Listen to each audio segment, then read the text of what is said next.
Salam, selamat bertemu kembali rekan-rekan peserta kuliah Mekanika Teknik kelas A, B, dan C yang saya ampu. Pada kali ini kita akan membahas tentang bagaimana menyelesaikan soal-soal yang berhubungan dengan jenis soal cantilever. Nah, berikut adalah soalnya.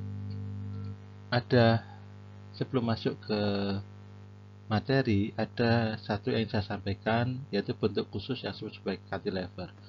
Cantilever itu apa? Cantilever adalah bentuk khusus di mana ada satu batang atau satu struktur ditopang pada satu sisinya saja. Batangnya bisa lurus, bisa juga sedikit melengkung, gitu ya, atau bentuk lain, tetapi ditumpu satu sisi. Itu disebut sebagai cantilever. Sisi lain bebas. Nah, kalau dilihat seakan soal ini rumit ya. Padahal soal-soal jenis ini adalah soal-soal yang sangat mudah.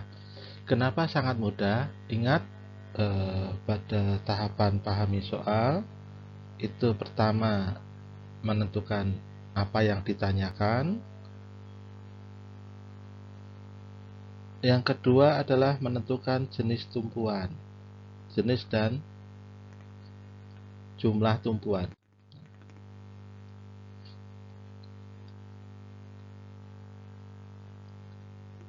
Dalam gambar soal ini sudah disederhanakan sehingga sudah jelas terlihat tumpuannya di mana.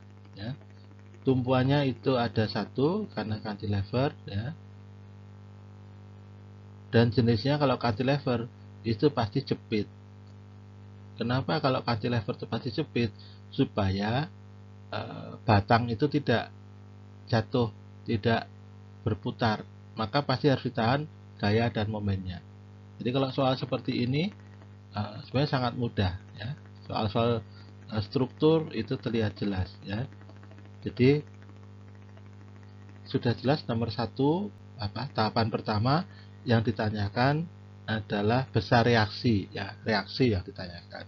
Yang kedua, jenis tumpuannya jepit, ya. Mari kita buat diagram benda bebasnya.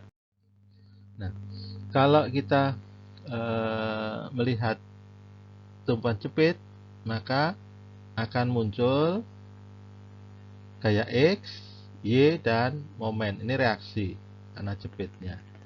Lalu jangan lupa kita buat sumbunya, ya, kerangka acuannya. Lalu kita inputkan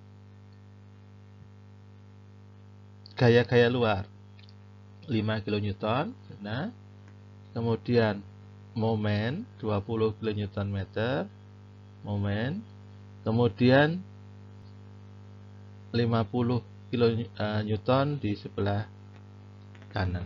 Selesai diagram benda bebasnya, ya. Oke, saya coba gambar ulang. Ini ada batang, kemudian tumpuannya itu adalah tumpuan jepit, maka ada X, Y, dan momen. Karena kita beri nama P, maka ini PX, ke atas itu PY, momen pada P. Lalu kita tambahkan ada 5 kN, ada di sini 5 kN, di sana ada 20 kN. Jangan lupa yang tersembunyi ada W, ya. Kita pakai 9113 kilo kali 9,81 Newton. Nah, selesai diagram benda bebasnya. Tinggal kita masuk di tahap ketiga, menghitung analisis dan mencari jawaban. Nah, tinggal kita masukkan sama, ya. Kita gunakan 3 persamaan. Sigma Fx sama dengan 0, sigma Fy sama dengan 0, sigma M sama dengan 0. Nah, W-nya kita tahu 89,398,53. Nah, kemudian sigma Fx-nya 0, maka Px pasti sama dengan 0. Lalu sigma Fy sama dengan 0, ya, kita peroleh Py ini ditambah 5 kN dikurangi W tambah 5 kN sama dengan 0 ya. PY 5 kilo. Nah, W-nya tadi dalam Newton, maka rubah dulu menjadi kilo. Nah, ini setara dengan, kalau ini kita bagi 1000, 89,39853. Biarkan tanpa bulatkan dulu, masukkan di sini. Ya, maka ketemu PY-nya adalah 89,39853. Kok sama ya? Karena 5 dan 5 ini saling yang satu ke atas, satu ke bawah ya, saling menghilangkan. PY sudah ketemu, tinggal nyari M. Karena di titik P ada MP. Ya, maka momen di P, ya, bukan MP ya, momen di P harus sama dengan 0. Momen di P itu terdiri dari MP, momen akibat gaya 5 kN, momen akibat W, momen yang 20 kN, dan gaya 5 kN. Maka minus, ya, karena arahnya CCW, minus 5 kN kali 0,2, sudah meter ya, ditambah berat dalam kilonewton dikali jaraknya 0,3 positif karena clockwise, dikurangi 20. Ini 20 ini arahnya kan counterclockwise, jadi negatif. Ditambah jangan dikalikan jarak lagi karena ini sudah momen ya.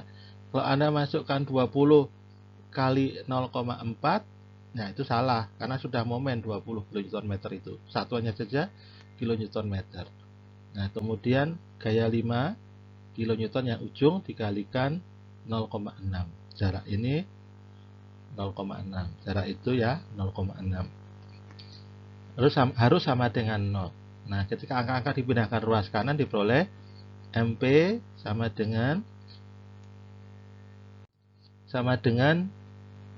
minus 8,819559.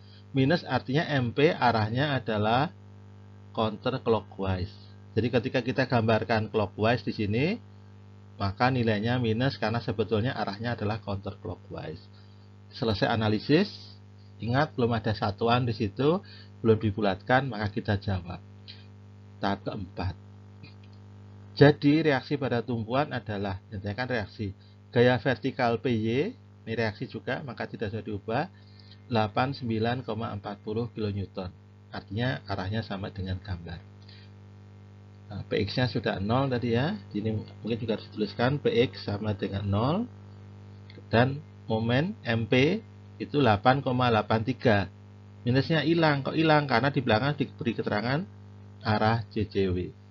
Nah, kalau tidak diberi keterangan, berarti ditulisnya MP sama dengan minus 8,82 kilo Newton meter satuannya. Oke, jadi sudah selesai, mudah ya, cepat sebetulnya kalau kita sudah memahami. Kerjakan ya paling 15 menit selesai sesungguhnya. Ya, maka dari itu kita belum. Baik, terima kasih teman-teman sudah menonton tutorial ini sampai selesai. Oke, sekali lagi tetap semangat, tetap berkarya, tetap sehat, jaga protokol kesehatan. Oke, terima kasih, sampai jumpa ketika pandemi ini sudah berakhir. Salam.